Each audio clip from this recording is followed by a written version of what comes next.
59세의 퇴직, 당신의 1년 후는 어떤 모습일 것 같습니까? 대부분 희망을 그릴 겁니다.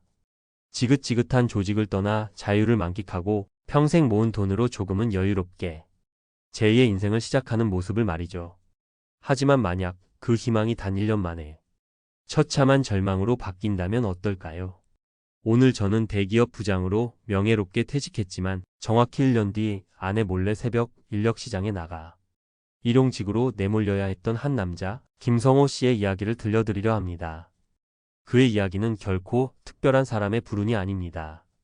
어쩌면 바로 우리 모두의 이야기가 될 수 있습니다. 올해 59세인 김성호 씨는 대한민국 중년이 표본과도 같은 삶을 살았습니다.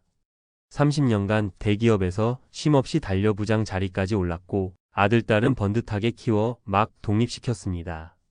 퇴직금과 그동안 모아둔 돈을 합치니 손에 쥔 현금만 약 3억 5천만 원. 이제 고생한 아내와 함께 여행도 다니고 소소한 취미도 즐기며 살 수 있으리라 믿었습니다. 하지만 퇴직 후 마주한 현실은 차가웠습니다.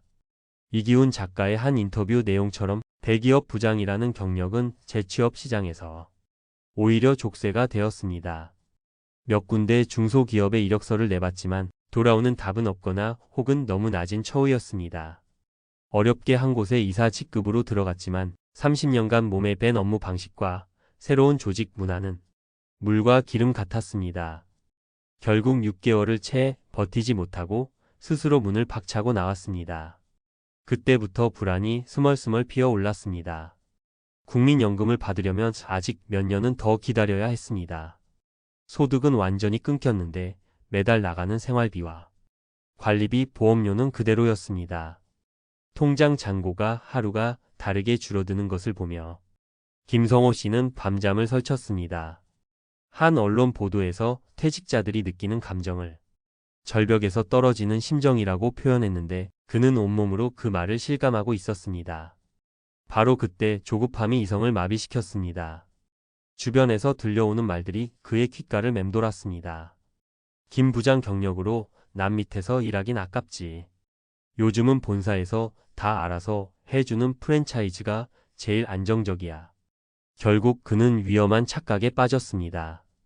충분한 시장 조사나 경험도 없이 그저 유행한다는 말만 믿고 프랜차이즈 복집 창업에 덜컥 계약을 하고 말았습니다. 모아두었던 3억 5천만 원이 고스란히 투입되었습니다. 나도 이제 사장님. 이라는 부푼 꿈을 안고 가게 문을 열었지만 현실은 지옥이었습니다.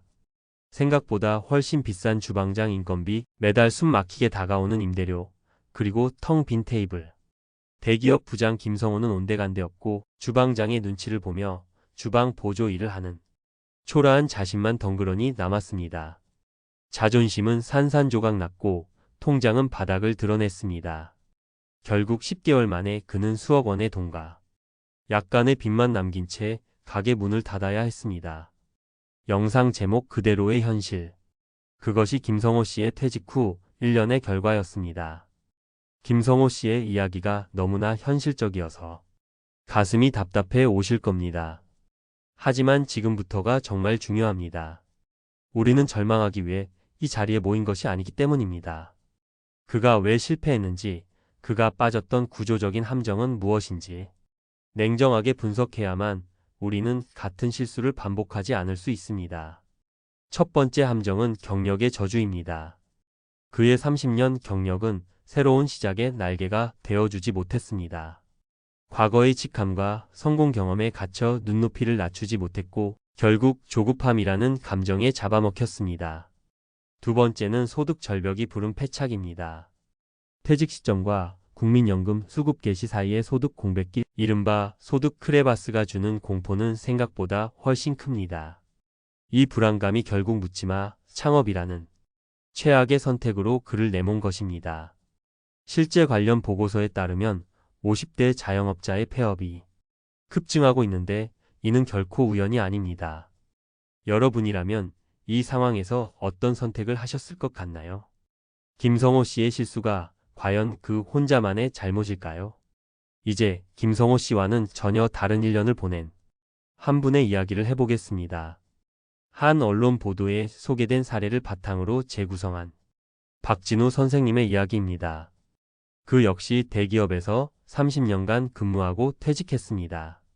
하지만 그는 퇴직 후 1년을 멈춤의 시간으로 선언했습니다.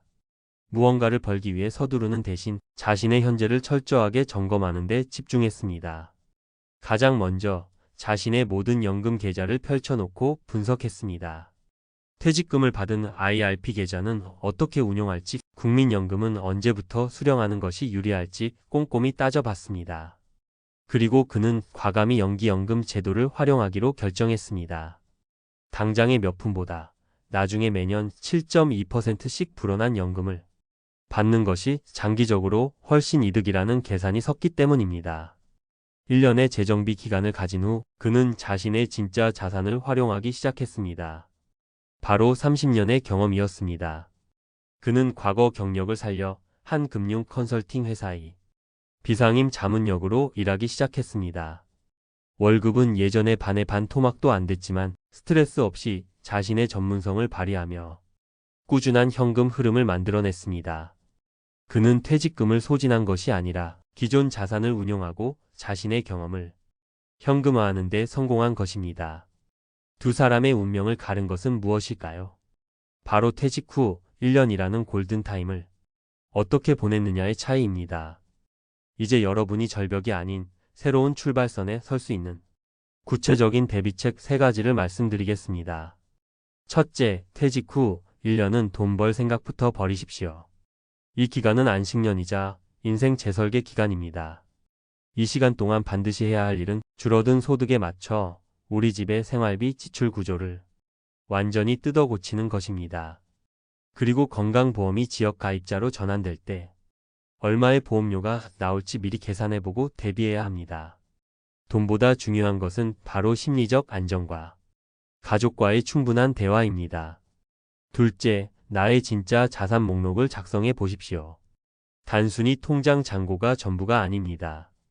국민연금, 퇴직연금, 개인연금 같은 금융자산은 물론이고 30년간 당신이 쌓아온 인맥, 전문 지식, 성실함과 같은 경험 자산이야말로 당신의 가장 강력한 무기입니다.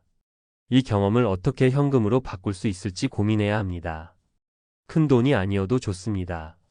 꾸준한 현금 흐름을 만드는 것이 핵심입니다. 셋째, 국민연금 제도의 모순을 역이용하십시오. 최근 온라인상에서는 열심히 일했더니 오히려 연금이 깎인다는 불만이 터져 나옵니다. 퇴직 후 소득이 일정 기준을 넘으면 국민연금이 최대 절반까지 깎이는 제도 때문입니다.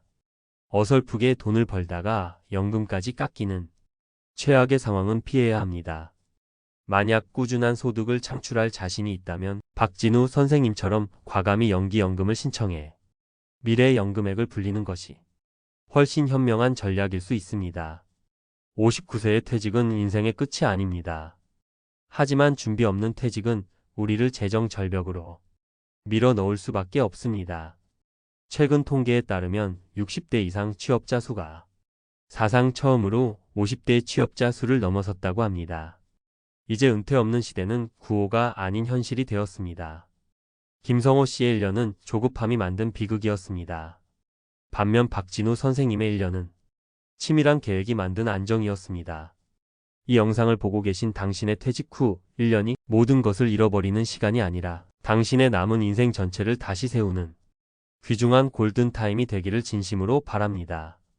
철저히 준비하는 사람에게 퇴직은 위기가 아닌 인생 최고의 기회가 될 것입니다. 오늘 이야기가 당신의 미래를 준비하는데 작은 등불이 되었다면 좋겠습니다. 비슷한 고민을 하고 계신 분들이 있다면 댓글로 여러분의 소중한 생각을 나눠주십시오. 함께 지혜를 모을 때 우리는 더 단단해질 수 있습니다. 내용이 도움이 되셨다면 구독과 좋아요를 통해 저희 채널을 응원해 주시기 바랍니다. 다음에도 여러분의 삶에 실질적인 도움이 되는 깊이 있는 이야기로 찾아뵙겠습니다.